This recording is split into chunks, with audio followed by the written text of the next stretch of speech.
Sequoia boys and girls golf. Now Gary, can you raise? Where's Gary at? Gary right there. Gary is the golf coach at Sequoia.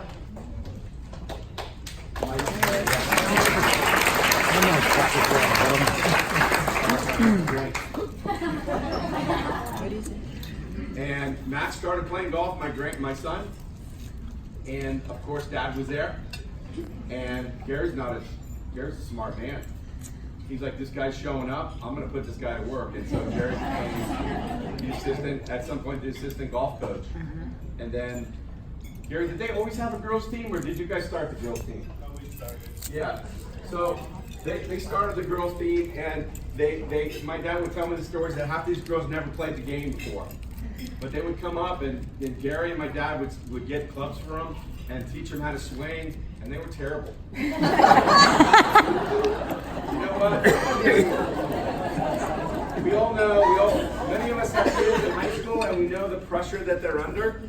So to be able to leave that pressure of the high school, to drive up to Crystal Springs to see the beautiful reservoir, that beautiful green grass in those hills, and to relax and take some of the stress off with Gary and my dad giving them candy, all the dirty old man stuff.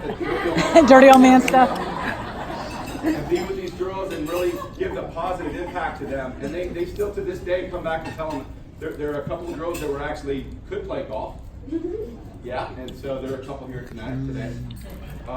But it was just, it made him so happy to be part of those kids. And even when he was sick in his last few years, he would trek up there. He couldn't do everything he wanted to do, but he did it. So if you have a kid or if you were part of Sequoia Golf, could you please raise your hand? Woo!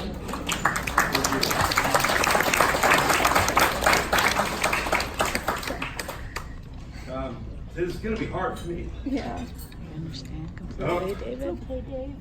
It's a good speaker. Because I want to talk about courage. My dad's been, he was pretty sick the last couple of years. And, a lot of people tell me I'm in a courageous job and whatever. I mean, but what he's gone through, we have so many cards from people from doctor's offices that said he brightened their day. He'd come in for radiation, all right? We know that's not, like you're going to the hospital for radiation, that's not a good day. But he'd come in and bring candy to staff, and he'd talk about golf, and he would talk about his stuff. But he also listened, and he also hear other people's stuff. But we have so many cards from doctor's offices, and he loved his nurses, and he loved the medical staff that he dealt with. And he dealt with a lot of them in the last 3 years of his life.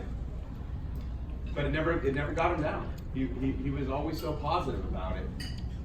And 2 days before he went into the hospital, he was telling me he felt good. He started the chemo. He felt really good. He was sick, like the rest of us would feel shitty. But for his baseline, he felt okay. Yeah, I'm having diarrhea. I can't eat, but I'm feeling pretty good.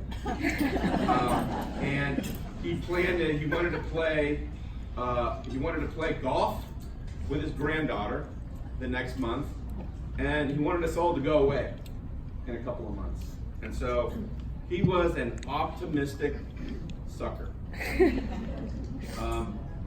And to me, that's courage, because I don't know that I have the courage to do that. And one last story I'll just relate. On his birthday, I called him, and my mom wasn't home.